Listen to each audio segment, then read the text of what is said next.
नमस्कार। DD news के इस विशेष कार्यक्रम में आप सभी का बहुत बहुत स्वागत है। वंदे मातरम एक ऐसा मंत्र, एक ऐसी ऊर्जा, एक ऐसा स्वप्न और एक ऐसा संकल्प जिसने औपनिवेशिक काल में न सिर्फ भारत माता की साधना और भारत की सोई हुई आत्मा को जगाया, बल्कि स्वाधीनता संग्राम और राष्ट्रीय एकता का जीवंत प्रतीक बन गया।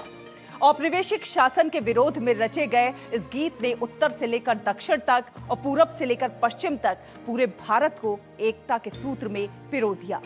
इसकी गूंज ने न सिर्फ ब्रिटिश सत्ता को हिलाकर रख दिया, बल्कि भारतीयों में राष्ट्रभक्ति की भावना का संचार करते हुए उनमें देश के लिए सर्वोच्च त्याग की भावना को कूट कूट कर भर दिया।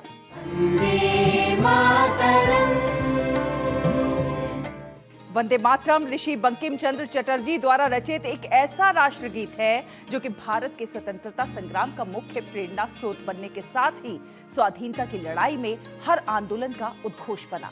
इस गीत ने स्वतंत्रता मार्च के दौरान न सिर्फ देश की सभ्यतागत, आध्यात्मिक और सांस्कृतिक शक्ति को जगाया, बल्कि स्वाधीनता संग्राम के दौरान राष्ट्र की सामूहिक चेतना को भी जागृत किया।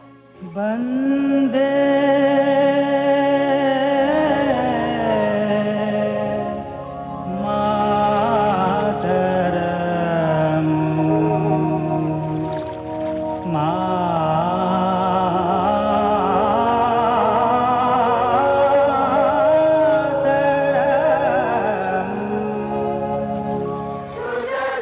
स्वाधीनता संग्राम के दौरान वंदे मातरम गीत केवल एक गीत नहीं था, बल्कि देशभक्ति की भावना का प्रतीक और राष्ट्र जागरण का सबसे लोकप्रिय नारा था। स्वाधीनता आंदोलन के दौरान राष्ट्रभक्तों और स्वतंत्रता सेनानियों के लिए जहां ये एक संकल्प गीत था, तो वहीं आजादी के संघर्ष में जूझ रहे नौजवानों के होठों की अनिवार्य गूंज भी था। वंदे मातरम, वंदे मातरम। वंदे मातरम गीत के उद्देश्य, महत्व और देशभक्ति की भावना को देखते ही रविंद्रनाथ टैगोर ने पहली बार इसे 1896 में भारतीय राष्ट्रीय कांग्रेस के अधिवेशन में गाया था और इसके बाद तो ये राष्ट्रीय जनमानस के दिलो दिमाग पर छा गया।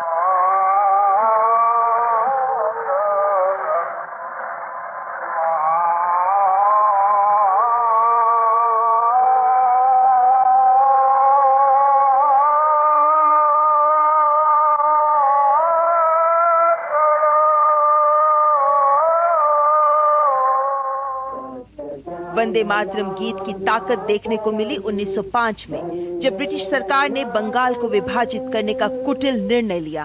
अंग्रेजों के इस बंग भंग निर्णय के खिलाफ शुरू किए गए स्वदेशी आंदोलन के दौरान वंदे मातरम सबसे प्रमुख नारा बन गया। वंदे मातरम 1905 के बंगाल विभाजन के विरोध में उठे स्वदेशी आंदोलन का सूत्रपात बना। इस गीत ने स्वराज, आत्मशासन और आत्मनिर्भरता की भावना को जन्म दिया, जो 120 वर्ष बाद आज भी उतनी ही प्रासंगिक है जितनी तब थी। वंदे मातरम से प्रेरित होकर अवनींद्रनाथ ठाकुर ने 1905 में भारत माता का प्रसिद्ध चित्र बनाया, जिसने राष्ट्रीय आंदोलन को नई दिशा दी। इस गीत ने भारत को मातृभूमि के रूप में देखने की भावना जगाई, जो यूरोपीय देशों की पितृभूमि की अवधारणा से अलग थी। वंदे मातरम में भारत माता को सन्यासिनी के रूप में दर्शाया गया है, जो अपनी संतान को ज्ञान, अन्न, वस्त्र और धर्म प्रदान करती है।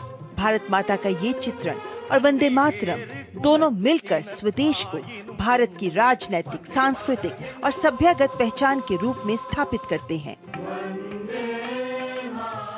यही नहीं, 20वीं सदी के आरंभ में वंदे मातरम ब्रिटिश आर्थिक नीतियों के विरोध का भी प्रतीक बन गया।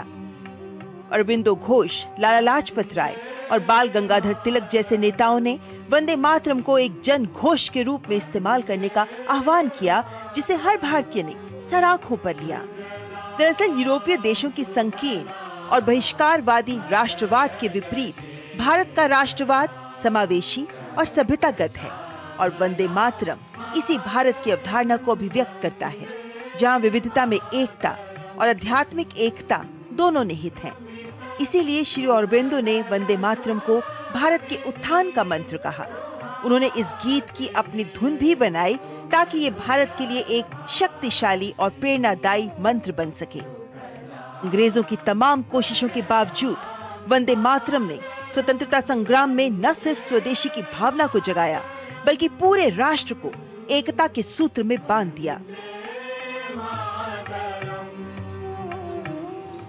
बंगाल की माटी से उठे वंदे मातरम की गूंज ने भारत के राष्ट्रीय और क्षेत्रीय आंदोलनों में एकता, राष्ट्रवाद और औपनिवेशिक प्रतिरोध के शक्तिशाली प्रतीक के रूप में महत्वपूर्ण भूमिका निभाई।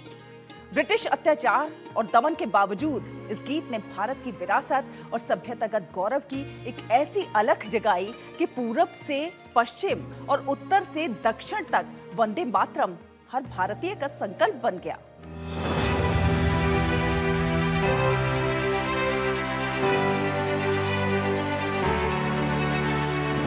ऋषि बंकिम चंद्र चटर्जी द्वारा रचित राष्ट्रीय गीत वंदे मातरम का प्रभाव ऐसा था कि देश का कोई कोना इससे अछूता नहीं रहा और इसे लोकप्रिय और जन जन की वाणी बनाने में स्वतंत्रता सेनानियों ने बेहद महत्वपूर्ण योगदान दिया। जैसे लाला लाजपत राय ने इसे उत्तर भारत और पंजाब में राष्ट्रीय आंदोलन में एक शक्तिशाली नारा बनाया। बाल गंगाधर तिलक ने पश्चिम भारत और महाराष्ट्र में वंदे मातरम को जन जन तक पहुंचाया और इसे स्वराज आंदोलन से जोड़ा। बिपिन चंद्र पाल, जो वंदे मातरम के प्रमुख प्रचारकों में से थे, उन्होंने इसे बंगाल विभाजन के विरोध प्रदर्शनों में एक प्रमुख नारा बना दिया।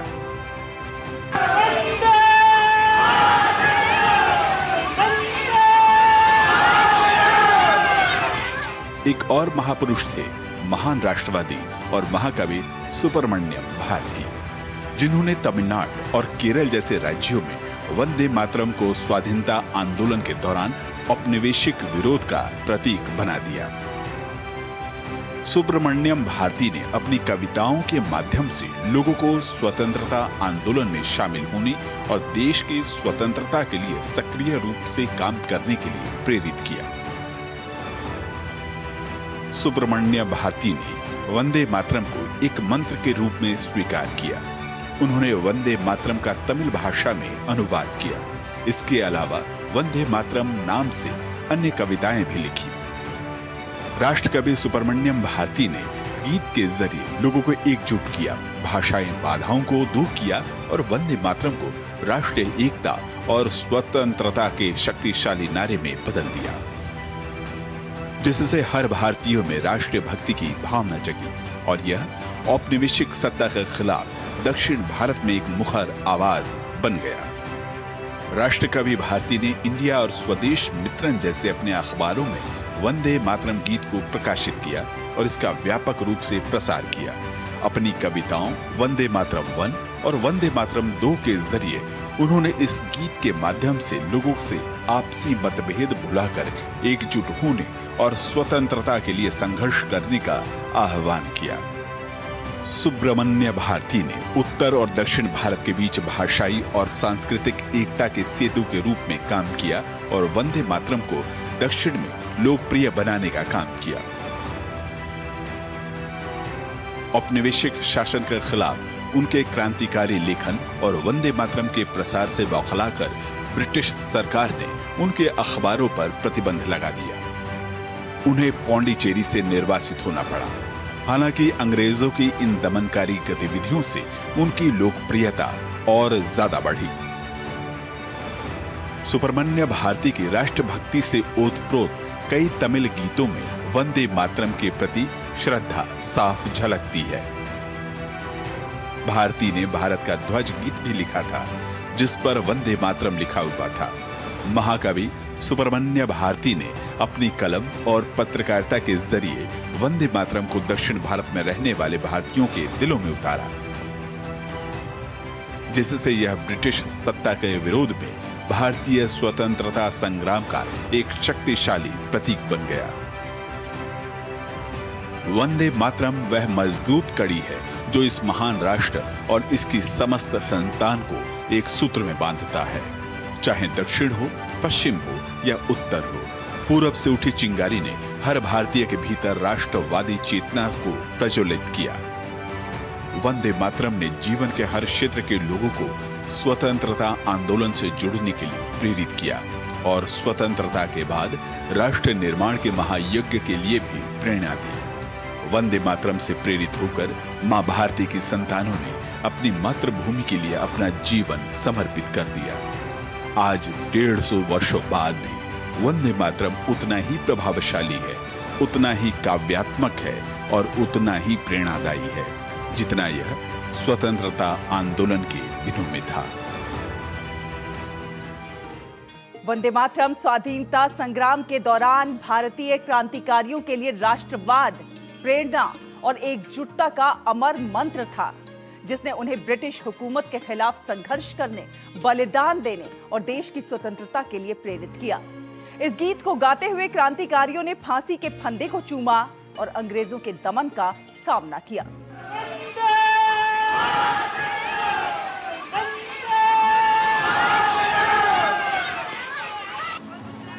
स्वाधीनता आंदोलन के दौरान राष्ट्रवादी क्रांतिकारियों ने अपनी सभाओं और संगठनों में वंदे मातरम के जय घोष को अंग्रेजों के खिलाफ युद्ध घोष बना दिया।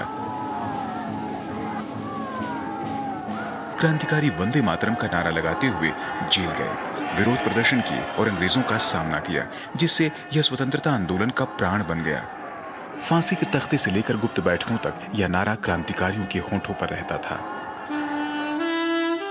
स्वतंत्रता संग्राम के दौरान बंगाल की क्रांतिकारी गुप्त संस्था अनुशीलन समिति ऋषि बंकिम चंद्र चटर्जी द्वारा आनंदमठ में रचे उनके गीत वंदे मातरम के आदर्शों से प्रेरित थी, जिसका एकमात्र लक्ष्य ब्रिटिश शासन को समाप्त करना था।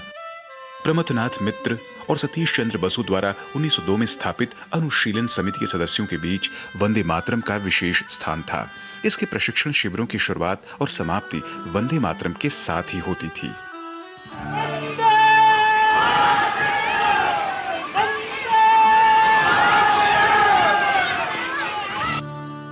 वहीं 1906 में बरीन्द्र घोष और भूपेंद्र नाथ दत्ता द्वारा स्थापित क्रांतिकारियों का एक अन्य संगठन युगांतर समिति का भी मुख्य उद्देश्य अंग्रेजों की गुलामी से भारत को स्वतंत्र कराना था। खुदीराम बोस, प्रफुल्ल चाकी, बाघा जतिन और बिनोय बादल, दिनेश जैसे अमर क्रांतिकारी इसी संस्था से जुड़े थे, जिन्होंने वंदे मातरम का नारा लगाते हुए अंतिम सांस तक मातृभूमि की रक्षा की और अंग्रेजों का विरोध किया। खुदीराम बोस जब फांसी के फंदे को गले लगा रहे थे, तब उनके अंतिम शब्द थे वंदे मातरम। इन क्रांतिकारी संगठनों और उनके सदस्यों के लिए वंदे मातरम सिर्फ एक गीत या शब्द नहीं था, बल्कि मातृभूमि की स्वतंत्रता के लिए अंतिम प्रण था, जिसके लिए मृत्यु भी उत्सव बन गई। इन संगठनों से जुड़े क्रांतिकारी अपने अभियानों में वंदे मातरम को एक कोड, एक पहचान और एक प्रेरणा के रूप में इस्तेमाल करते थे। हर क्रांतिकारी ने इसे अपने संघर्ष, आत्मबल और बलिदान से जोड़ा। भगत सिंह और उनके क्रांतिकारी साथियों के लिए वंदे मातरम सिर्फ एक नारा नहीं, बल्कि मातृभूमि के प्रति प्रेम, स्वतंत्रता की लड़ाई का प्रतीक और आत्मबल का स्रोत था, जिसे वे जेल में, कोर्ट में और हर क्रांतिकारी गतिविधि में पूरे उत्साह के साथ बोलते थे। वंदे मातरम का जिक्र भगत सिंह की डायरी में भी मिलता है। भगत सिंह अपने पत्रों में वंदे मातरम से अभिवादन करते थे। वंदे मातरम शब्द उनके लिए कॉल टू एक्शन था, जो मातृभूमि के लिए सब कुछ बलिदान करने का प्रतीक था। वहीं चंद्रशेखर आजाद जब भी क्रांतिकारी साथियों को संबोधित करते, तो वो अंत में वंदे मातरम जरूर बोलते थे। वे इसे भारत की अस्मिता का प्रतीक मानते थे। साम्राज्यवादी ताकत से भारत को स्वतंत्र कराने के लिए मदन लाल ढींगरा, रामप्रसाद बिस्मिल, रोशन सिंह, राजेंद्र नाथ लाहिड़ी, रामकृष्ण विश्वास जैसे अनगिनत क्रांतिकारी वंदे मातरम कहते कहते फांसी के फंदे पर झूल गए। चटगांव जेल में मास्टर सूर्यसेन को 1934 में जब फांसी दी गई, तब उन्होंने अपने साथियों को पत्र लिखा, जिसमें वंदे मातरम लिखा हुआ था। वंदे मातरम का मंत्र गदर पार्टी के क्रांतिकारियों के साथ अमेरिका भी पहुंचा और आजाद हिंद फौज में भी गूंजा। यही नहीं, 1946 के रॉयल इंडियन नेवी की क्रांति में भी गूंजा, जब भारतीय नाविकों ने ब्रिटिश युद्धपोतों पर तिरंगा फहराया। वंदे मातरम में ठंडे खून को भी जगाने की जादुई शक्ति है, तभी तो श्री अरविंदो ने इसे भारत के पुनर्जन्म का मंत्र कहा। वंदे मातरम भारतीय स्वतंत्रता संग्राम के क्रांतिकारियों के लिए कोई सामूहिक औपचारिक गीत नहीं था, बल्कि यह देश की आजादी के लिए सर्वस्व त्याग का प्रतीक था। यह खुदीराम बोस की मुस्कान, श्री अरविंदो की लेखनी, बारिंद्र घोष का संगठन, बाघा जतिन की बंदूक और भगत सिंह की विचारधारा में जीवित था। इसी का परिणाम रहा कि हर भारतीय के जीवन में यह गीत मातृभूमि के प्रति प्रेम और साहस के मंत्र के साथ ही बलिदान का संकल्प बन गया।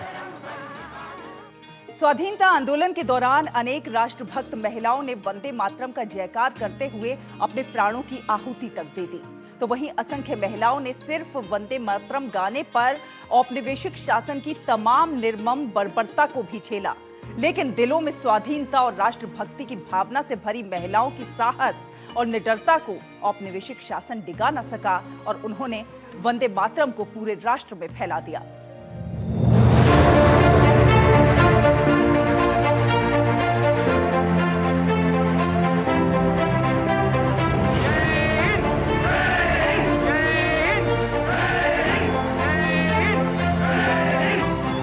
भारत के स्वतंत्रता संग्राम में महिलाओं का बहुमूल्य योगदान रहा है। देश को गुलामी की बेड़ियों से मुक्त कराने के लिए जहां सैकड़ों महिलाओं ने वंदे मातरम का जय घोष करते हुए अपने प्राणों की आहुति दे दी, वहीं असंख्य महिलाओं ने सिर्फ वंदे मातरम गाने पर औपनिवेशिक शासन की निर्मम बर्बरता को भी झेला। लेकिन अंग्रेजों की तमाम क्रूरता भी इन वीर साहसी राष्ट्रभक्त महिलाओं के हौसलों को डिगा न सकी और स्वाधीनता आंदोलन के दौरान ब्रिटिश शासन को उखाड़ फेंकने के लिए उन्होंने वंदे मातरम के जय घोष को देश के कोने कोने में पहुंचा दिया। स्वाधीनता संग्राम के दौरान सरोजिनी नायडू, अरुणा असफ अली, मैडम भीकाजी कामा, मातंगिनी हाजरा, सरला देवी, उषा मेहता, सरोजिनी घोष और कनकलता बरुआ जैसी महिलाओं ने वंदे मातरम को सिर्फ एक गीत के रूप में नहीं बल्कि राष्ट्रवाद, एकजुटता और भारत माता के प्रतीक के रूप में अपनाया। इन वीर राष्ट्रभक्त महिलाओं ने वंदे मातरम की अपनी मातृभूमि के प्रति प्रेम और ब्रिटिश शासन के विरोध का शक्तिशाली प्रतीक बनाकर आंदोलन का हिस्सा बनाया। इसे गाते हुए जुलूस निकाले, विरोध प्रदर्शन में भाग लिया, गुप्त साहित्य बांटा, यहाँ तक कि वंदे मातरम पर प्रतिबंध के खिलाफ चूड़ियां उतारने और इसे बोलने पर कोड़े खाने जैसी कठोर सजाओं का सामना किया, जिससे ये वंदे मातरम गीत राष्ट्रीय भावना का पर्याय बन गया और घर घर तक पहुंचा। इन साहसी महिलाओं ने वंदे मातरम को ब्रिटिश राज को चुनौती देने वाले गीत के रूप में इस्तेमाल किया। भारत कोकिला सरोजिनी नायडू ने अपनी कविताओं, ओजस्वी भाषणों, साहित्य में वंदे मातरम को शामिल कर इसके जरिए राष्ट्रवाद और राष्ट्रभक्ति की भावना को जगाया। सरोजिनी नायडू ने अपनी कविता to India, the Coromandel fishers और इंडियन वीवर्स जैसी कविताओं में भारत की संस्कृति, मातृभूमि से प्रेम और अंग्रेजों के खिलाफ संघर्ष को दर्शाया, जिसमें वंदे मातरम सिर्फ एक नारा नहीं बल्कि जन जागरण का शक्तिशाली प्रतीक बन गया। वहीं उषा मेहता के साथ मिलकर अरुणा असफ अली ने गुप्त रेडियो चलाया, जहां वंदे मातरम जैसे राष्ट्रभक्ति गीत प्रसारित किए जाते थे। वंदे मातरम को स्वतंत्रता की गूंज बनाने में वीरांगना मातंगिनी हाजरा का बेहद महत्वपूर्ण योगदान है। क्रांतिकारी मातंगिनी हाजरा 73 वर्ष की आयु में स्वतंत्रता आंदोलन के दौरान गोली चलने के बावजूद भारतीय ध्वज हाथ में थामे वंदे मातरम का लगातार जाप करती रहीं और अपने प्राणों की आहुति दे दी। वहीं बंगाल की महिला क्रांतिकारियों ने अत्याचार और यातनाओं के सामने अदम्य साहस दिखाया। प्रीतिलता वाडेदार ने जहां वंदे मातरम का उच्चारण करते हुए अपना बलिदान दे दिया, वहीं शांति घोष और सुनीति चौधरी ने वंदे मातरम बोलते हुए फांसी को गले लगाया। यही नहीं, बीना दास, ननी बाला देवी और दुकारी देवी ने कठोर दमन यातनाएं और कारावास के बावजूद वंदे मातरम कहना नहीं छोड़ा। स्वदेशी आंदोलन के दौरान 12 साल की वीरांगना सरोजिनी घोष ने वंदे मातरम को लेकर जो प्रण किया वो अपने आप में एक मिसाल बन गया। जब ब्रिटिश सरकार ने वंदे मातरम बोलने पर प्रतिबंध लगा दिया, तब सरोजिनी घोष ने प्रण लिया कि जब तक वंदे मातरम से प्रतिबंध नहीं हटेगा तब तक मैं चूड़ियां नहीं पहनूंगी। वहीं सरला देवी चौधरानी ने 1905 के बनारस अधिवेशन में पूरे जोश और राष्ट्रभक्ति के साथ वंदे मातरम का सामूहिक गायन किया। इन घटनाओं के बाद वंदे मातरम अधिवेशनों, जनसभाओं और आंदोलनों का अनिवार्य हिस्सा बन गया। मैडम भीकाजी कामा ने 1909 में वंदे मातरम नाम की एक राष्ट्रवादी पत्रिका का प्रकाशन किया, जो ब्रिटिश सरकार द्वारा वंदे मातरम पर प्रतिबंध लगाने के जवाब में शुरू की गई। इसका उद्देश्य स्वतंत्रता आंदोलन को बढ़ावा देना था। स्वाधीनता संग्राम के दौरान इन वीर साहसी महिलाओं ने वंदे मातरम को अपनी आवाज बनाकर व्यक्तिगत बलिदानों और सामूहिक सक्रियता से इसे स्वतंत्रता आंदोलन की धड़कन बना दिया और आज भी महिलाएं अपने ओजस्वी वंदे मातरम के माध्यम से राष्ट्र और प्रत्येक राष्ट्रवादी को प्रेरित करती हैं। वंदे मातरम भारत के स्वतंत्रता आंदोलन का केवल एक गीत मात्र नहीं है, बल्कि ये समय के साथ संगीत की एक जीवंत परंपरा भी है। इसके बोल जहां राष्ट्रवाद और सभ्यतागत चेतना से भरे हुए हैं, तो वहीं इसकी धुनों ने हर दौर की सामाजिक, राजनीतिक और सांस्कृतिक चेतना को प्रतिबिंबित किया है।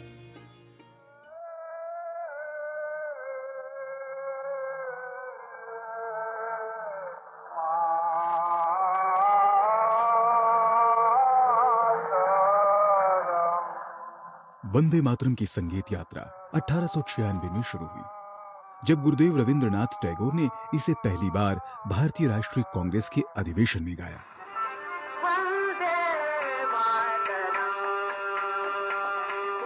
इसके बाद इस गीत को समय के साथ विभिन्न संगीत शैलियों में प्रस्तुत किया गया, जिसमें मल्हार, काफी, सारंग, दुर्गा, भैरवी और खमाज जैसे रागों का इस्तेमाल हुआ। शास्त्रीय गायकों से लेकर अन्य कलाकारों तक हर प्रस्तुति ने इसे एक नया आयाम दिया। पंडित जदुनाथ भट्टाचार्य ने वंदे मातरम की एक विशिष्ट व्याख्या करते हुए इसे राग मल्हार और कव्वाली ताल में संगीतबद्ध किया। 1905 के बंग भंग आंदोलन के बाद वंदे मातरम की बढ़ती लोकप्रियता की वजह से 1905 और 1920 के बीच अनेक संगीतकारों और गायकों ने वंदे मातरम को विभिन्न धुनों में पिरोया। इनमें नारायण चंद्र मुखर्जी, बाबू सुरेंद्रनाथ बनर्जी, देशदास, सत्यभूषण गुप्ता, हेमचंद्र सेन, द्विजेंद्र लाल राय और हरेंद्रनाथ दत्त शामिल हैं, जिन्होंने अपने अपने तरीके से इसे संगीतबद्ध किया। महाराष्ट्र में भी कई गायकों ने इस गीत को अलग अलग धुनों में संगीतबद्ध कर इसकी लोकप्रियता बढ़ाई।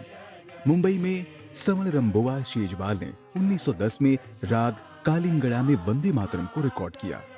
वहीं विष्णुपंत पगनीस ने 1928 में राग सारंग धुन पर वंदे मातरम को गाया। इसके अलावा 1935 में संगीत निर्देशक केशवराव भोले ने राग देशकर धुन पर वंदे मातरम को रिकॉर्ड किया। यही नहीं, भारत की स्वतंत्रता से पहले संगीतकार तिमिरबरन भट्टाचार्य ने सुभाष चंद्र बोस के अनुरोध पर वंदे मातरम को राग दुर्गा में एक मार्चिंग गीत की शैली में संगीतबद्ध किया था। और जब नेताजी ने आजाद हिंद फौज का गठन किया तो उन्होंने वंदे मातरम को सिंगापुर रेडियो पर बजवाया। इस तरह भारत का राष्ट्रगीत विदेशी धरती पर भी शान से गाया गया। वंदे मातरम को शास्त्रीय शैली में प्रस्तुत कर पंडित विष्णु दिगंबर पलुस्कर और पंडित ओंकारनाथ ठाकुर ने इसे एक अलग गरिमा प्रदान की। पंडित विष्णु दिगंबर पलुस्कर, जो कांग्रेस के वार्षिक अधिवेशन में वंदे मातरम गाया करते थे, उन्होंने राग काफी में इसे गाया। वहीं उनके शिष्य पंडित ओंकारनाथ ठाकुर ने इसे शास्त्रीय शैली में प्रस्तुत करते हुए सरदार पटेल के आग्रह पर 15 अगस्त 1947 को आकाशवाणी पर गाया। हीरा भाई बरोड़कर ने भी 15 अगस्त 1947 को आकाशवाणी पर राग तिलक कमोद में वंदे मातरम प्रस्तुत किया था। इसी तरह मोगूबाई कुर्दिकर ने राग खंबावती में वंदे मातरम गीत को गाया। स्वतंत्रता के बाद मराठी थिएटरों और फिल्मों से जुड़े मास्टर कृष्णा राव ने वंदे मातरम को अपनी धुन में गाया, जो राग बिलावल पर आधारित थी। मास्टर कृष्णा राव ने इसे राग काफी और राग झंझोटी में भी गाया। वहीं श्री अरविंदो ने वंदे मातरम को ऊर्जावान लय के साथ एक अर्ध सैन्य शैली की धुन प्रदान की। यह राष्ट्रगीत आज भी उसी धुन में श्री अरविंद आश्रम के विद्यार्थियों और निवासियों द्वारा गाया जाता है।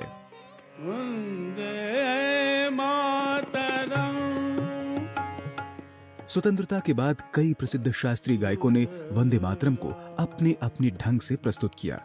पंडित भीमसेन जोशी और कुमार गंधर्व ने जहां इसे शुद्ध शास्त्रीय तरीके से प्रस्तुत कर एक अलग पहचान दी, वहीं लता मंगेशकर ने अपनी मधुर आवाज में इसे एक गरिमामय रूप प्रदान किया।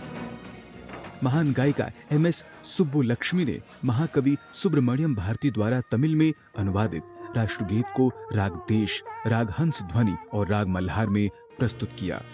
राग देश में प्रस्तुत किया गया संस्करण भारत में ही नहीं, विदेशों में भी अत्यंत लोकप्रिय हो गया।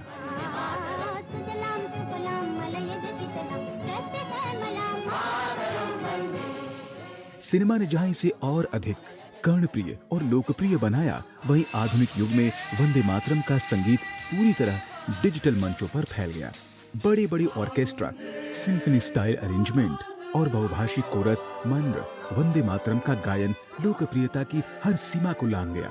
आज वंदे मातरम के गायन में भारतीय और पाश्चात्य वाद्य यंत्रों का व्यापक संगम दिखता है, जो इसकी लोकप्रियता की कहानी खुद कहता है।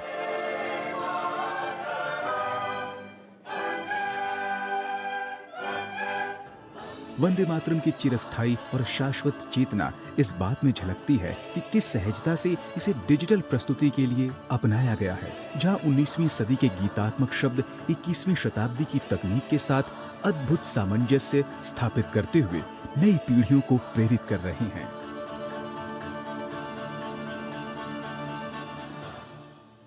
वंदे मातरम केवल इतिहास का पन्ना नहीं बल्कि भारत की जीवित भावना है, एक ऐसा स्वर जो कि भारत की एकता, बलिदान और सांस्कृतिक निरंतरता का संदेश देता है।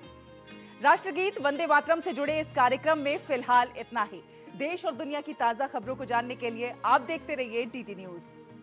नमस्कार। वंदे मातरम।